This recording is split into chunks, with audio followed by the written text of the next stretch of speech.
And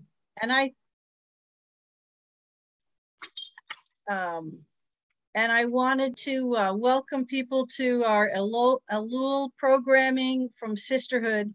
I've heard from a couple of people they had a conflict tonight, but they will be watching it later. So thank you very much, Jackie, for recording it and putting it up on the Beth-El YouTube for us to watch later. With no more ado, I would like to invite Rabbi Jenny Greenspan to open our program and share with us some thoughts she's been having about Elul 5762. 5781. 81. As we wrap up 5781, heading into 5782. Elul is a time of reflection and of forward looking, even as we end the current year. I am going to share my screen. And before I do, if you're on a computer, I know how to do it to set us up next to it. If you're able to see, if you're on a different device, hopefully it would do it automatically. But up at the top, you'll just select from view options and make sure side-by-side mode is selected if you still want to see the gallery and who's joining us while I share. But it's not very many slides, but I wanted to share a little bit of a, oops, that's not what I wanted to do. One second. That's the wrong button. There we go. A little bit of a teaching. This is somewhat based off of a similar teaching that was shared on the Beth-El Facebook page this morning that you may or may not have read, but it's or watched. If you've read a video, please tell me how to do that. It would make quiet videos much more simple. But there's a somewhat famous teaching of the Hebrew month of Elul, spelled Aleph, Lamed, Vav, Lamed, being an acronym for the verse, Ani ledodi v'dodi li. I and my beloveds, and my beloveds is mine. I have a longer commentary on that fact in the video on our page. I wanted to share the second half of that teaching that we often find skipped over when we focus on the fact that it is Ani ledodi v'dodi li, which is pointing to the gematria, the Hebrew numerology, that suggests that every Hebrew letter has a numerical value. Many of our ancestors used Hebrew letters to write numbers. And the Hebrew letter Lamed is 30, the Hebrew letter Yud is 10. And so the last word, li, mine, of this phrase, I am my beloved and my beloved is mine, it equals 40. And this is the second part of this teaching, that Elul is an acronym for this phrase, and that last word of this phrase equals 40. I want us to take a moment to think of what 40s can you think of in Judaism. Feel free to, we're not that big a group, feel free to call them out if you want to, or to put them into the chat. I will try to see how I can, what 40s can we think of? I'll give us 40 seconds to think.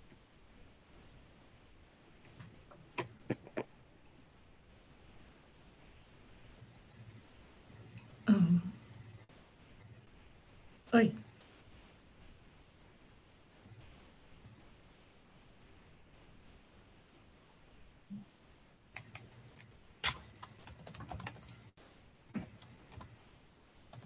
I lost count at some point, but I'm sure we've got some coming in. So we have 40 years of wandering the desert. That's a pretty famous one. 40 years of wandering the desert when we left Egypt, but didn't quite get to the land of Israel yet. 40 years of wandering the desert. Zev says 40 days and 40 nights. And Tracy points out, okay, did Zev mean the flood? Yeah, Zev says yes. Is there another time of 40 days and 40 nights we can think of? There are 2 times actually in Torah that we have 40 days and 40 nights.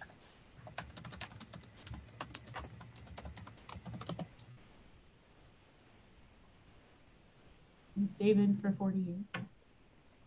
And waiting for the 10 Commandments, yeah. Cantor says 40 days and 40 nights is how much time Moses spent on Sinai. Good job, Cantor and Tracy.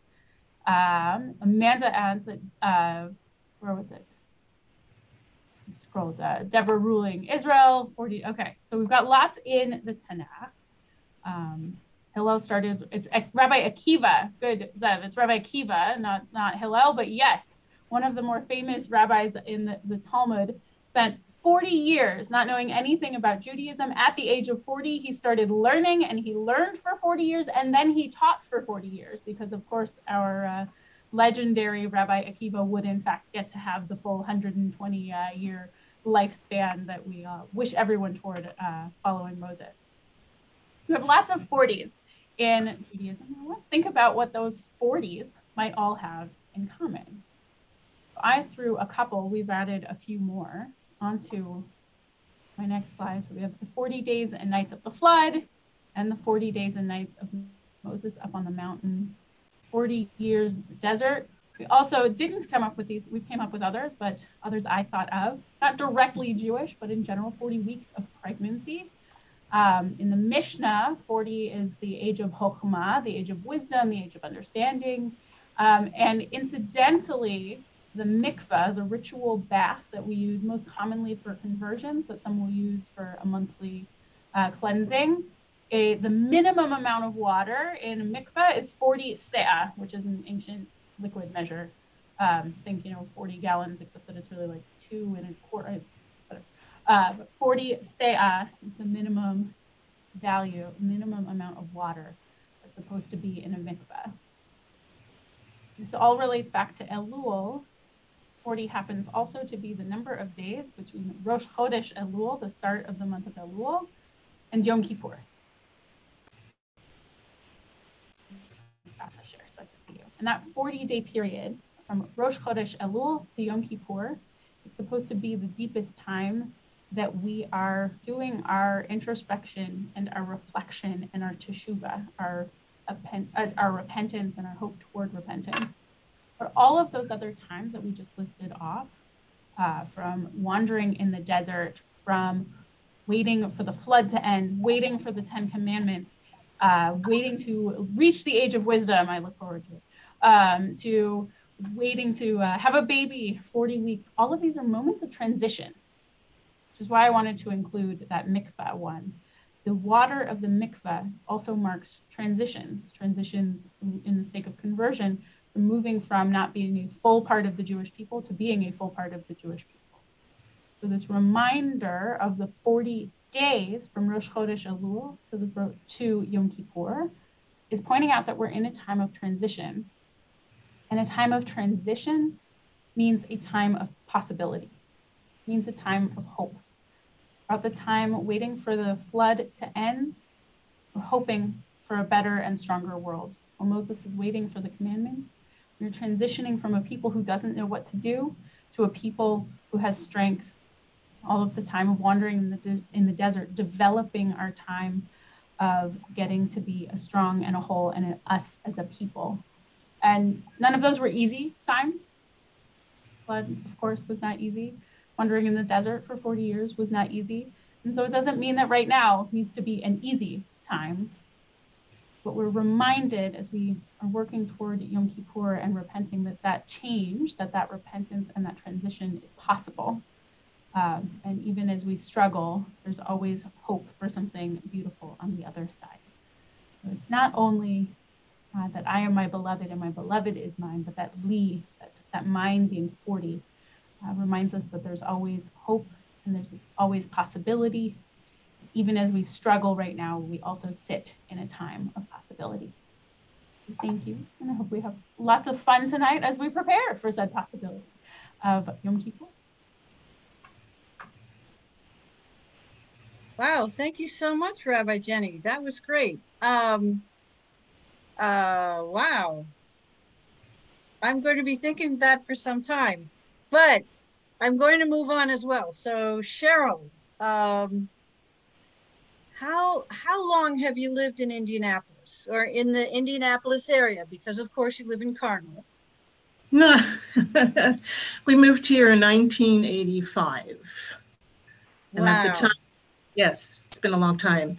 We're still in the same house as well. So that you know what that means. Lots of stuff that have accumulated. At the time, our oldest, Russell, was just a toddler. And then we had our 2 girls that were actually born here. So we had 2 Hoosiers. So, very nice. Yeah, yes. I had 3 Hoosiers, but and moved here just a few years after you. So I wanted to point out that you have served our congregation in a lot of different ways. You're a past president of Sisterhood. You've served Yes. on many Sisterhood committees, and you've chaired baking for, you know, some wonderful years and really gotten the baking to a science. But Thank you. what else? You've also taught for Beth-El, right? I Where have you did. taught? I taught in the religious school for about 10 years. I taught 3rd grade. Marcia Sclair was my partner and brought me under her wing. And then I was also teaching in the preschool. And I taught there for about 15 or 16 years.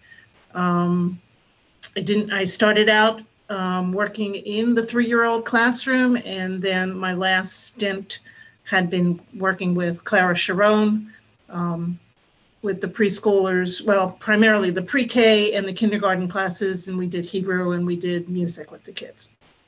Very fun. Okay, now I'm going to share some photos that you sent me earlier. Yes. And you're going to talk through them. Okay, Sisterhood Challah. Yes. So over the last month, myself and other volunteers from Sisterhood have been in the kitchen making challah, round challah, for the particular upcoming Rosh Hashanah Yom Kippur holiday. And so this is a quick shot of what we do. All of the ingredients, we have the eggs, the flour with the salt, the honey, which is the sweetener. You can use sugar if you want. A yeast slurry, and option was raisins. So that's the first slide. This is, as it says, the first rise. We mix up the dough, we put it in the bowl, keep it overnight in the cooler, and this is what it looks like in the morning after it has risen. This is after we have measured the dough. As Amanda mentioned, we have gotten very scientific in the kitchen. I know basically how much one batch of our dough weighs, and therefore I know approximately how many loaves we will get from one batch, depending upon how large we want to make the dough. And so this is a shot just showing that the dough had already been measured out and is waiting for somebody to take it and to roll it. There we are with the second rise. It has been rolled, it has been shaped. As you can see, we added raisins to that particular batch, and we're just waiting for it to rise. And there we are. We've got presto, the magic of the kitchen, and the loaves have been baked, and they are cooling on racks. They will be later packaged up so that you can come and buy. We do still have a few left remaining if you haven't bought yet. I will add that the recipe, I believe, is going to be shared. It is half of what we use in the kitchen, but it still should be able to yield 2 or even 3 decent size challahs, or even more, depending upon how big you want to make them. But that's what we've been doing for the last month. And we hope that after the high holidays, that we will be getting back into the kitchen on a more regular basis, since many of the challahs do get bought and used in the Early Childhood Center for their Shabbat program. And so we're hoping, again, as I said, after the high holidays, that we will do so maybe in a more regular time. So maybe like the 3rd Wednesday and Thursday. So if anyone is interested, they can contact me. we're all hoping. Now, do you remember, or maybe Marcia knows, how many years Sisterhood has been baking challah for the congregation and also for, you know, the staff? I know it was long established before I came to town. That's a great question. I don't think I have the answer to that one. Okay, I have many years worth of records as to who has bought. That's a great question. Okay, well, as part of You have Sisterhood's 100th celebration, we're going to have to ask Tony to find out when did we start baking challah, because that's, yeah. you know, or maybe we just always baked challah and started selling it the first year of Sisterhood. Okay, I'm going to stop sharing. Okay. Thank you very much, Cheryl. And then, so that's the normal challah, but there's also gluten-free challah. So I've asked a special guest to share with us something about gluten-free challah, and that is Zev Winokur. Hello. And so, hi, Zev. Can you tell me a little bit about yourself? Certainly. How long have you been in town? So we got here in 2002, so 19 years. My oldest was 4, my youngest was 4 months. We've also been in the same house all that time, but sorry, Cheryl, not as long as you have. So a little bit about my role with Sisterhood and with the synagogue. So yes, I also taught kindergarten for about 6, 7 years. I've lost track. I think that I've in total taught about 9, maybe 10 years. I think I may be going into my 10th year because I took some time off in the middle. But I've taught 1st grade, I've taught kindergarten, I'm teaching 4th grade now. I spent 1 year teaching 9th grade, and now I'm back to the 4th and the 1st graders. So that's the way it goes. But I also used to cook and bake with Sisterhood. So not only would I be there on Sundays before they pulled me into teaching, I was baking on Sunday mornings, but also there have been a number of meals that whenever Sisterhood wanted to do a vegetarian meal, they asked me to come lead the catering for that. And so some of you may remember some of those meals, which got creative. A little bit about myself and why I want to talk about gluten-free. First of all, I have a food blog. It's not a great food blog, but basically it was a way for me to capture all my recipes. There's about 55 recipes on there right now. It's, you know, if you compare it to the real food blogs out there, you'll say, wow, you put that together in the late 2000s, which I kind of did. But it's a great way of me capturing and finding all of my recipes and sharing recipes that I find interesting. All of the recipes on there are vegetarian. I've been doing this since about, and thank you, I've been doing this since about 2017. The first couple of years, there were a lot of glutinous recipes in there. And the last couple of years, they've all been gluten-free. Not surprisingly, totally coincidentally, that was when my wife had to go gluten-free.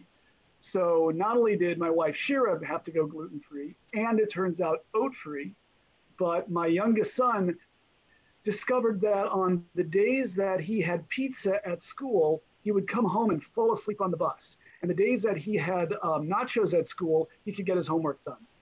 So we kind of figured that one out. So I have 2 people in the house that are gluten-free, and so we've had to convert everything over, and that's affected all of my baking. So let me share the screen if I've covered everything. And here we go. So what I want to talk about is making gluten-free challah. The reason Sisterhood is not making and selling gluten-free challah is that really to do it right, and by saying do it right, make it so anybody who has a sensitivity could eat it, you have to convert the whole kitchen, and you just can't do that. It's just, that would be nearly impossible, if not impossible to do. So that's why we're creating this program to give some tips and recommendations and a recipe to try for making your own gluten-free challah, particularly since you can't just substitute gluten-free flour. It's kind of it's a different process. So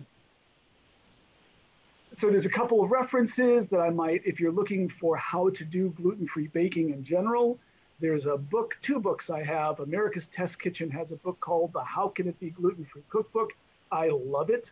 I have both volumes 1 and 2. There's a website by Nicole Hunn called Gluten Free on a Shoestring. I've gone there a lot, and those of you who have tried to do gluten-free cooking may also, if you haven't discovered this yet, go check it out. Nicole has been, she has a much better blog, but anyway, she has some great recipes. And since I stole and sort of repurposed a recipe from Orly Gottsman, who has a company, Blends by Orly, which has a lot of gluten-free flours and gluten-free challah mixes. I haven't really worked with her stuff. I have not tried her mix, but since, as I said, I kind of stole some of her ideas, I have to at least give her reference. Some things to think about when you're baking with gluten-free bread, whether it's challah, bread, muffins, is hydration.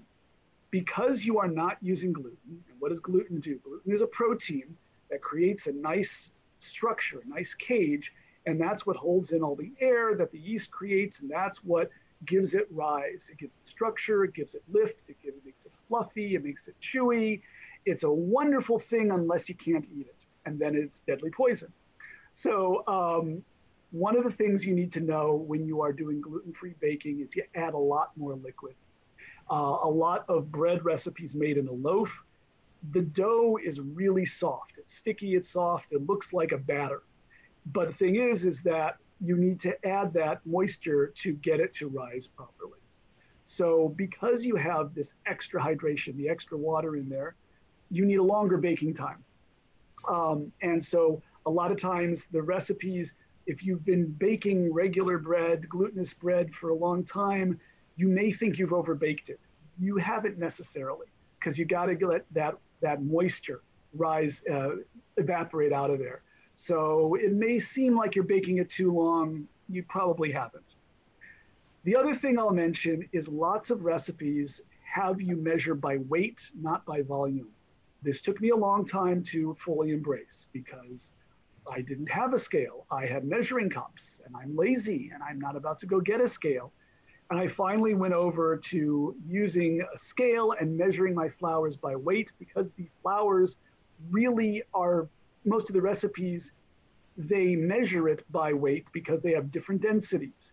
Potato starch is a very different density than rice flour. And you get the best results if you do everything by weight.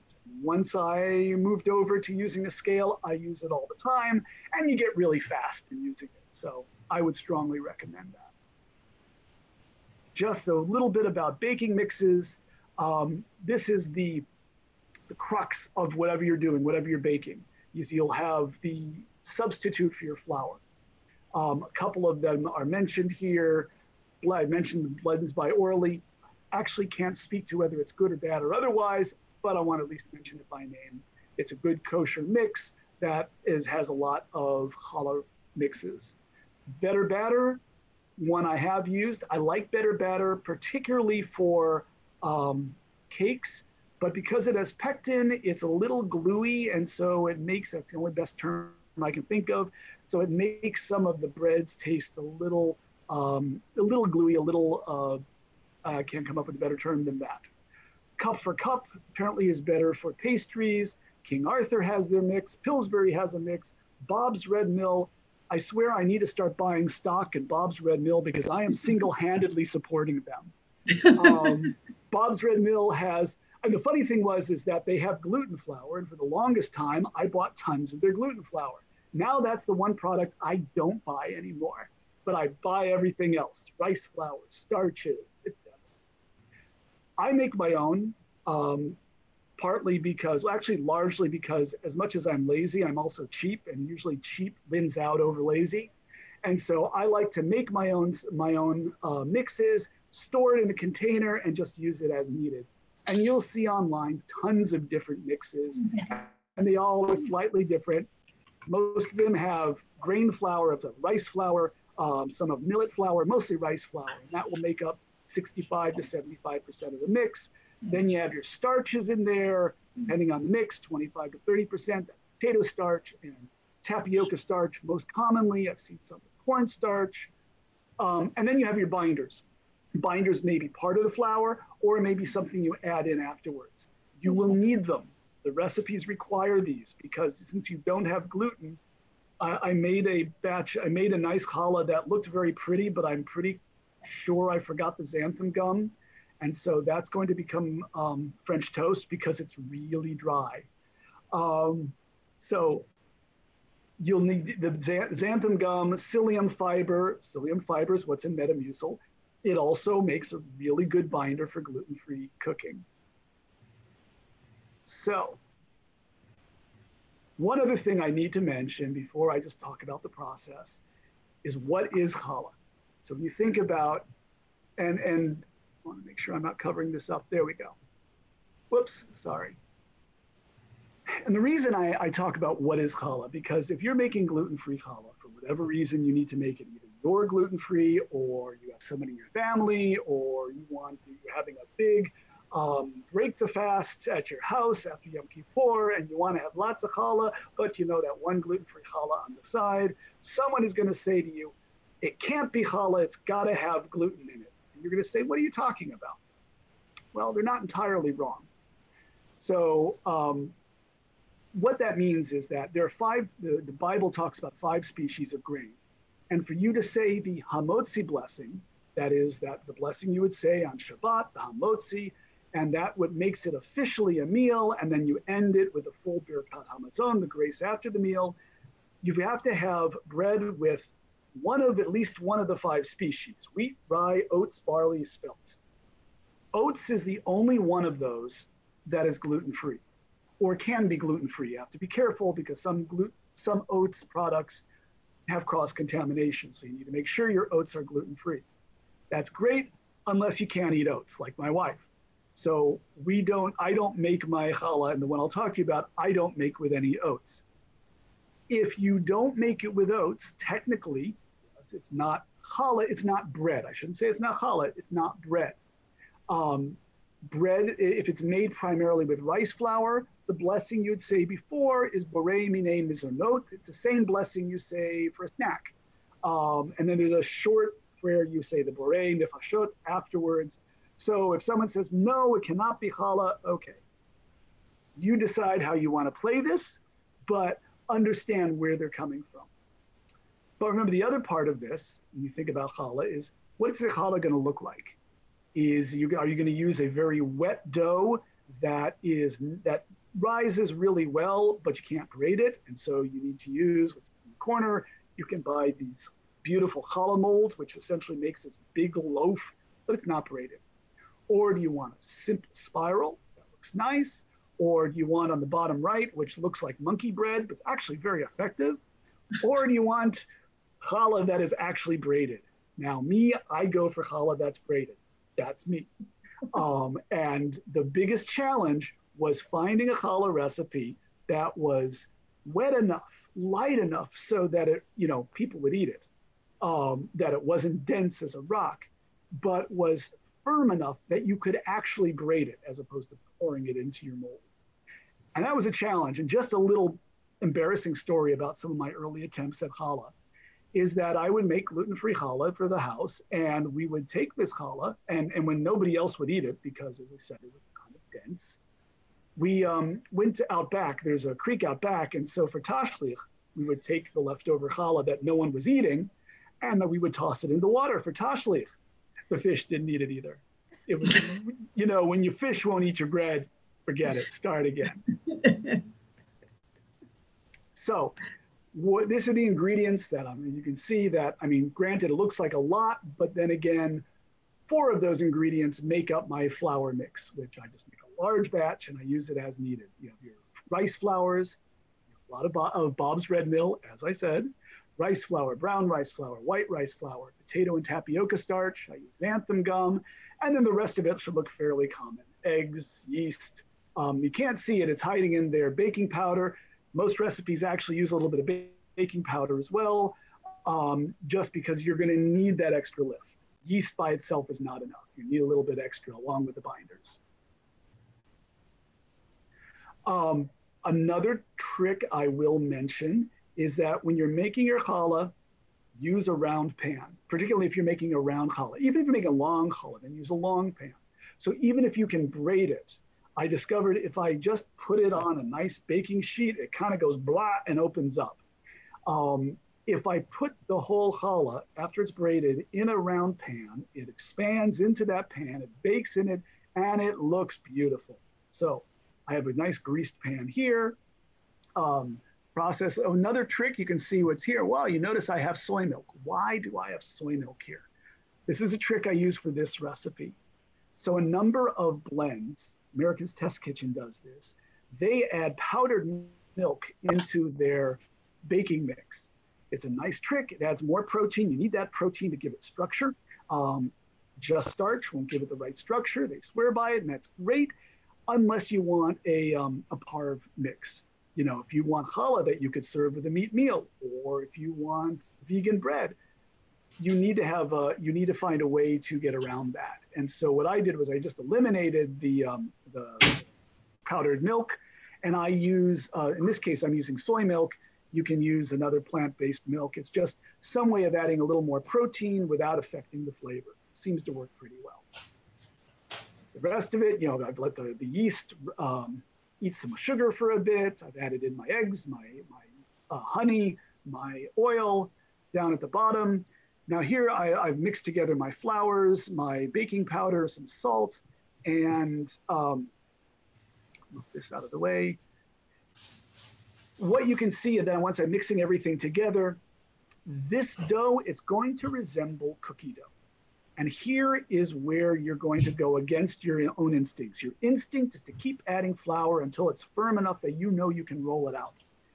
And I fail more than is often on this, because I look at that and think, maybe I'll add a little bit of flour. Don't do it. It should be like very soft cookie dough, because what you're going to do is take that whole thing, and you can see on the next picture, you can take that whole batch of way too sticky, way too soft cookie dough, put it on some flour, and you're going to cut it and only roll it out with flour on the outside. And that's going to keep it fairly wet on the inside. That's my trick, and that seems to work pretty well. But you've got to make sure you don't second guess yourself and keep adding flour in to make it too firm. Because yes, it's great. It makes it easier to braid, and then the fish don't eat it. So I mentioned braiding. So I like to use this fancy technique, the cross technique for circle braiding. You can roll it out. Some people will get really crazy and they will, make more than 6 strands. Don't try to do 6 strands. Not going to hold together, because you're not using glutinous flour, which can stretch and hold beautifully, and you can do 6 and 8 and whatever strands. 4 is the best that I'm able to do, and that goes for long challah as well. But you can look online. I don't want to go into a technique here, but basically you're doing over and over, except you're doing it around instead of doing it a line. So over the middle, which is what you do when you're braiding, and you kind of do that same thing in the round challah. I then flipped it over and I put it in a pan to let it rise. Now here's a great trick that I just learned, and I recommend it. So what I do is I put some saran wrap over the top of it to let it rise. Now I take a wet cloth, and for the longest time, I just used a wet paper towel. I don't do that anymore. I use a real wet cloth, which holds moisture in there. I put the wet cloth in the microwave for about 30 seconds. Don't put the bread in there. This is really important. Put the wet cloth in the microwave, heat it up. Then what I do is I can put the bread, the dough, with the cloth over it, close it up, and it's a proofing box. Now, invariably, your son will come by and complain because he wants to make a cup of tea and you got to pull it back out. This could happen, like today. But anyway, it makes a great proofing box. And just remember, don't forget and start microwaving your dough, because that will kind of kill everything. But it's great. As you can see, this is now risen. Now this made a rather interesting shape. And I will show you, I remade it because this didn't quite come out as beautifully as I wanted it to. So I had to muck with it a little bit and do a proof of concept today. And I made a smaller one that is absolutely gorgeous. I'll show you in a moment. Bake it, and as you can see, when I pull it out of the pan, it keeps its round shape beautifully.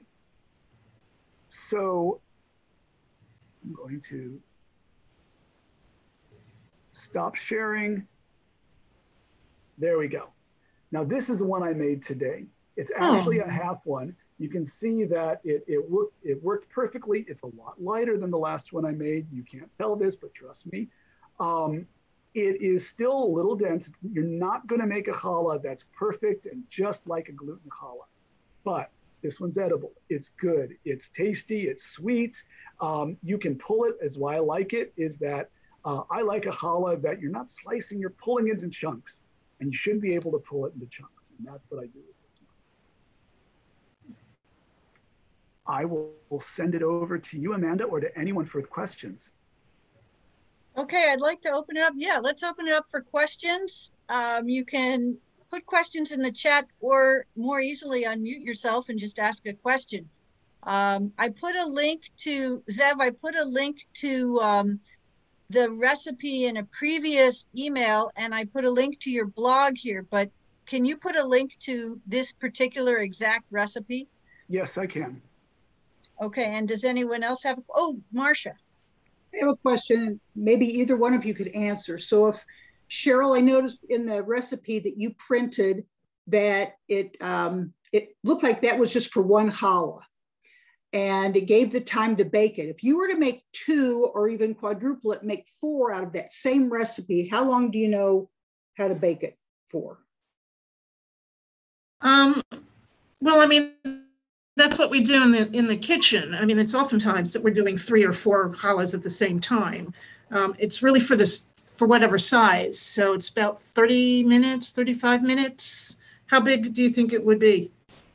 Your challahs? Well, for your recipe, I'm saying I use about the same amount of flour as that, but I make smaller ones. So what I want to know is if you were to make 4 out of that same recipe, you wouldn't bake it for 30 to 35 minutes. How long would you bake them? No, probably about 25, 20, okay. 22, 25 minutes.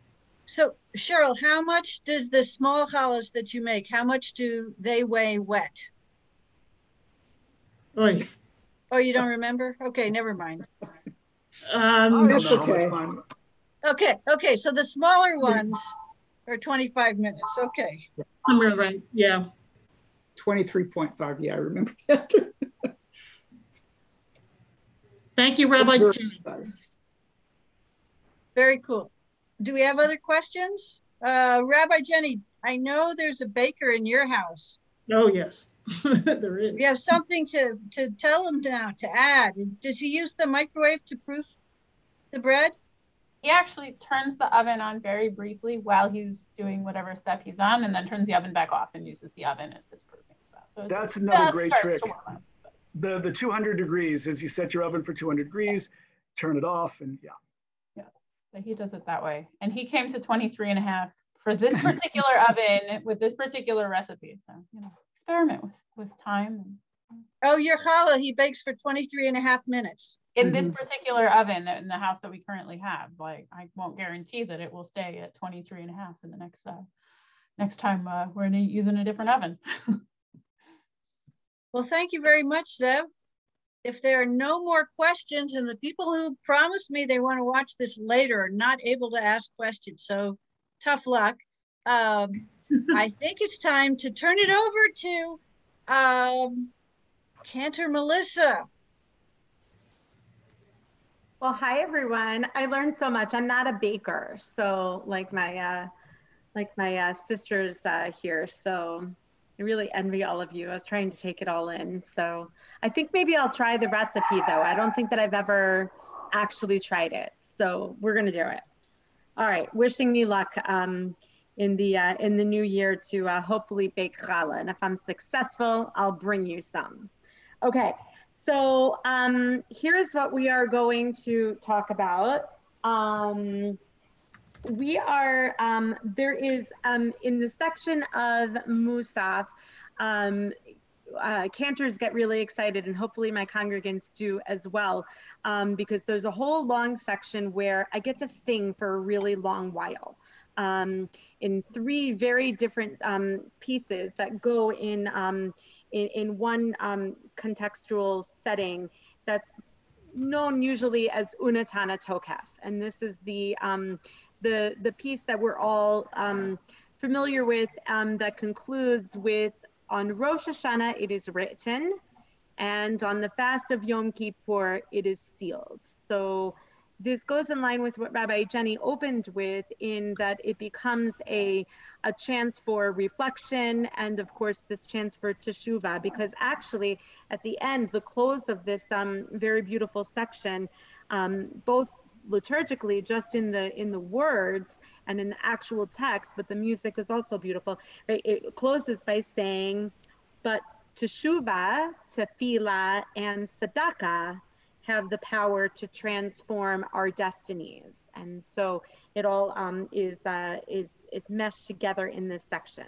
So what I thought I would do for this edition of getting us prepared for the High Holy Days is to think about what is our favorite setting for this text. And I'm going to actually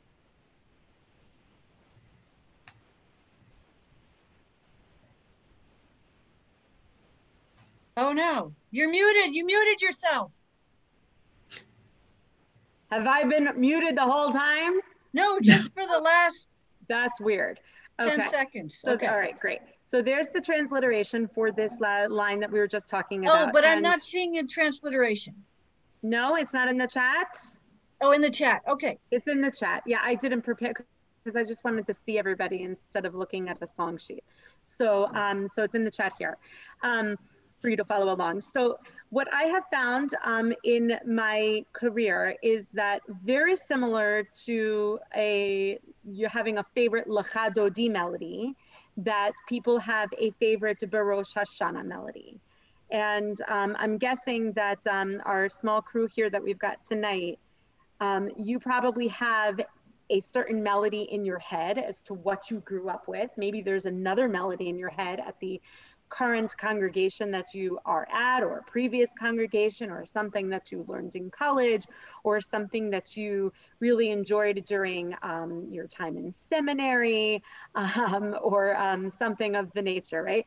So there's lots of different melodies for here. And I have often thought that not all of them actually evoke the sense of the liturgy. In fact, a few years ago, the melody on Yom Kippur at Beth-El that I inherited, I in fact did not think matched it at all. And so I sang it for one high holiday season, my first season here, and then never sang it again. And so I thought that we would do a survey of Barosh Hashanah melodies. And we'll go through just a couple of them. And does anybody right now, by the way, have a favorite? Or maybe I'll ask you this at the end. I'm going to go through mine, and we'll see how many of them feel right to you. Which one of them don't feel right? Did you grow up with any of them? And how do they make you feel during this sense? So keeping in mind, right? On Rosh Hashanah, it is written, and on the fast of Yom Kippur, it is sealed. Okay, so this is the intent and the kavanah behind it. So, so we're going to look at so we'll look at this one first. We'll listen to this one.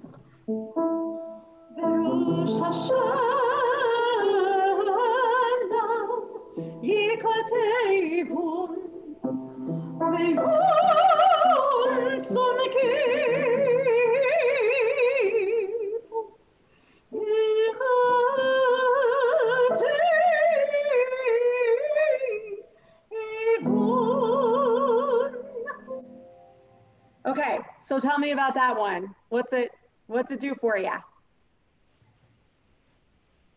I'll chime in. Anything? Does it do anything for you? I would never sing this, by the way, in our services. This was written by one of our foremost cantors. Impossible for the rest of the congregation to sing along. Of course, that's why I would never ever sing this, right? Because this is intended to be a refrain that we can join. This is so the version that I just did for you was by Solomon Sulzer, And so this is from the, from the 1900s. He extended, his life was in most of the 1800s. I meant 19th century, sorry. So would you enjoy singing it, Cantor? Pardon? Would you enjoy singing it just from a personal, selfish point of view? No, I have other pieces that I'm pretty selfish about that I enjoy singing. Yeah, that one's not one of them. I actually really do enjoy singing these particular words, this particular text with the congregation. And I also feel like these are really notable words that the congregation wants to say and wants to sing. And they're really not hard words to sing, in Hebrew, if you look at it. So it's, I want people to participate. Okay, let's listen to a different one.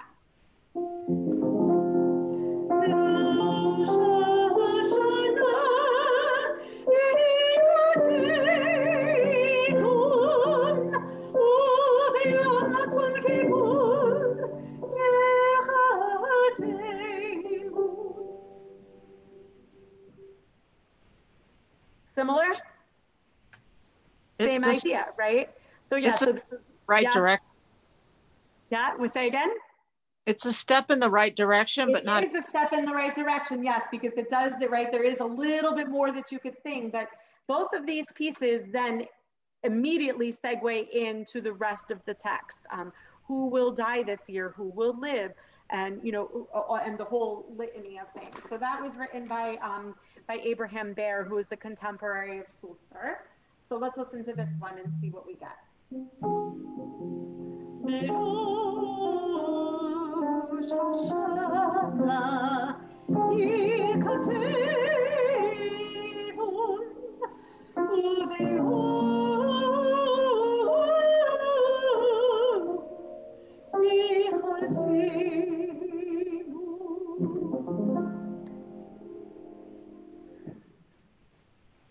Did anyone hear a familiar motif in there?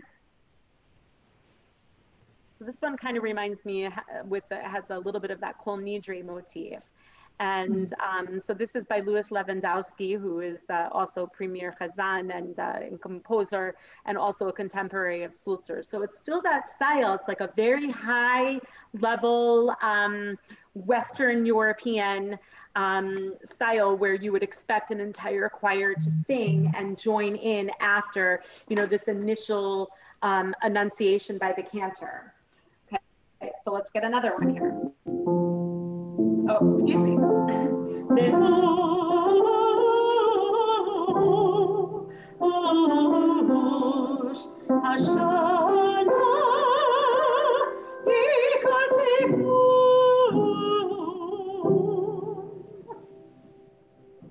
What's different about that one? Getting closer. Getting closer, but there's a big difference. All of these other ones started in minor, like this, something like that. But this one sounds different. The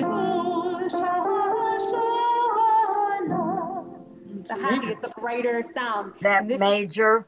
Yes, it is. So this is by Chazan Israel Alter. And this is also he's a little bit later, right? So he was now in the early part of the 20th century. So it's getting a different direction here. And the Western European style tends to have more of a major sound as opposed to that minor sound that we're used to listening to. Okay, let's see what we get with this one.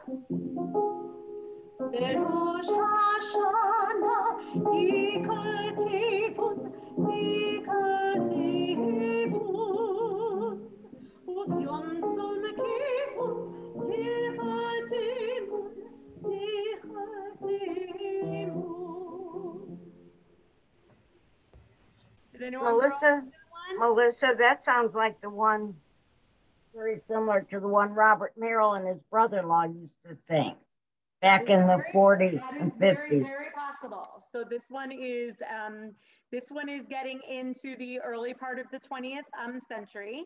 So that would line up that they would have done that Robert Merrill would have performed this. Did anyone grow up with this melody?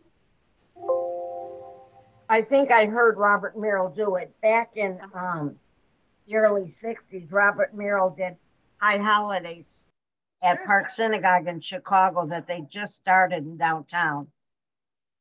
So that melody that I just sang is listed in all the books, as you all know. This is my favorite expression. I'll just so whenever you hear someone see that trad, it stands for traditional, which I always find amusing because whatever is traditional to me might not be traditional to you. But so I'm always amused, but we don't know where it came from. But it is definitely, but that melody is something that you would all sing with me. So it's something that's easy to sing along with. Okay. So let's listen to a different one.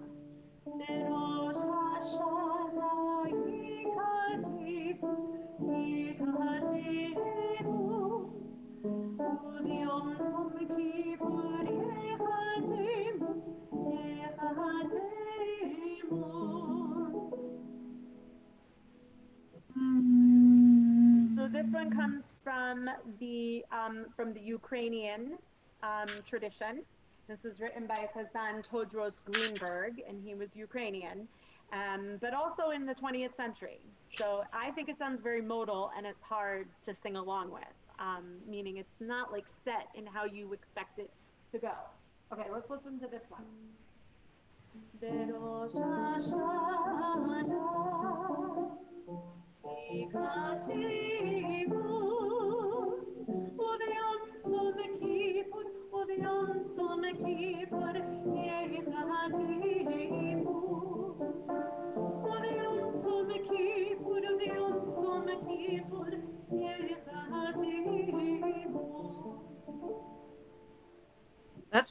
That sounds from Beth-El Zedek.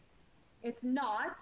I mean, maybe it was. It's not in any recent time. That's what I grew up with in the 40s and 50s. Okay, yeah. So this one is listed also as trad, but this is actually by Cantor Joshua Lind, and so he was also in the. This is again getting into that 20th century, that earlier part of that 20th century, and this is one that many people grew up with. This is very popular. Okay, and I see that several of you might have grown up with that one. So let's listen here.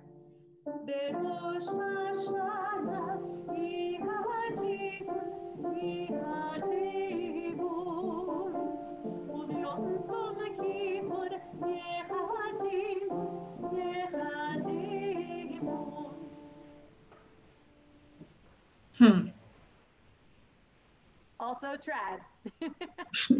But they all sound kind of similar at this point, right? So now we're getting into, I mean, it's hard to differentiate between where these are going, okay? Let's listen to this one and tell me what you think.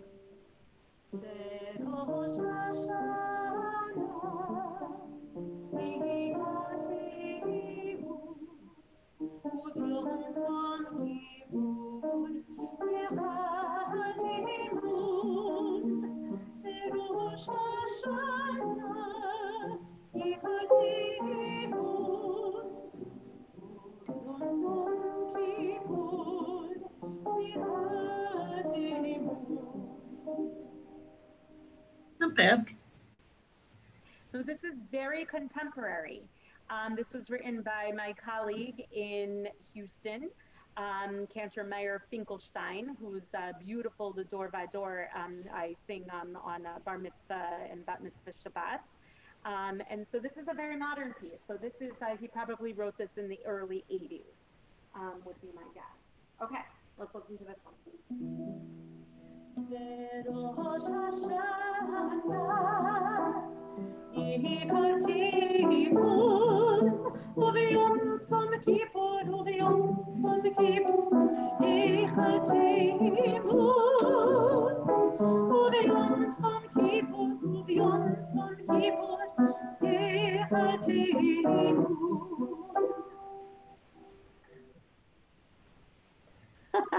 Zev knows. Zev used to be a member of our congregational choir. Still sometimes, yes, right now we're going through a transition.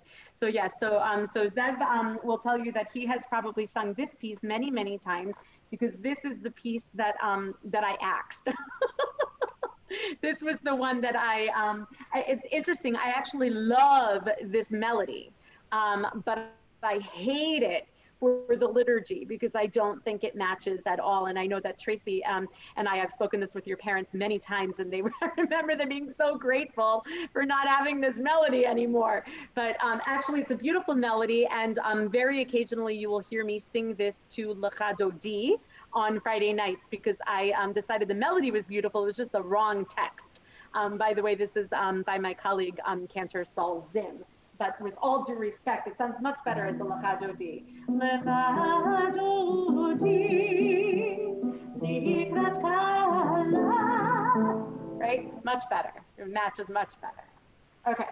So now what about this one? Berosh Hashanah yikativu, u'v'yom tzom kippur yichativu. Who's heard that one? That's the one that I grew up with. Yeah.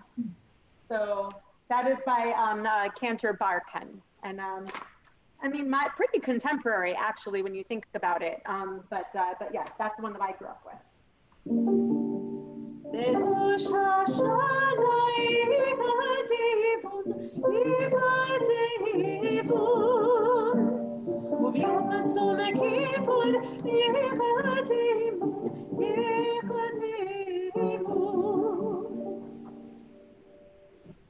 Is that the one we used? And that's another one from Beth-El. Yeah, that's a classic Beth-El melody. And this was written by Cantor Zavel Zilberts. And he was a contemporary of that Lewandowski era, actually. So it's pretty modern for that time. But this is one of that has stayed. And so I used that one for second day of Rosh Hashanah. Okay, so here we go. Here's another one. Berosh Hashanah yikativu, u'v'yom tzom kippur yichativu.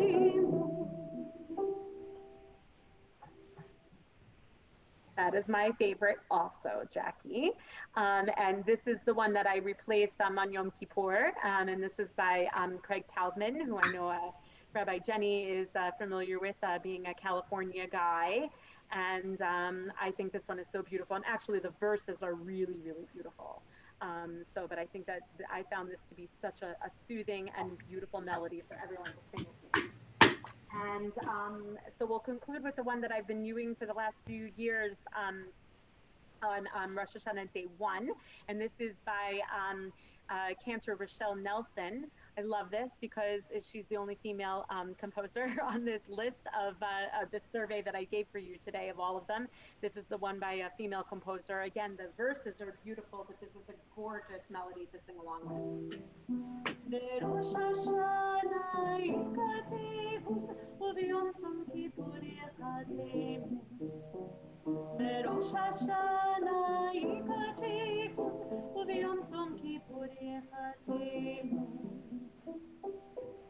So that one and the Craig Taubman, to me, are very alike and really, they feel right to me, and they feel like they evoke that sense of both being modern and both just having a little bit of a nod to the past, but allowing everybody to join us. And that's always what I like to do in my cantorate, is to make sure that there is always a bridge between my predecessors and all of the Gedolim whose shoulders I stand on, and honoring that old sound, but also making sure that we are continuing into the next generation with things that feel right to this generation. So that's my little survey. I hope that you heard one that A, you liked, B, and I hope that from wherever you join us this year for the High Holy Days, whether that will be on live stream or in the sanctuary, that you will sing with me during one of these pieces, and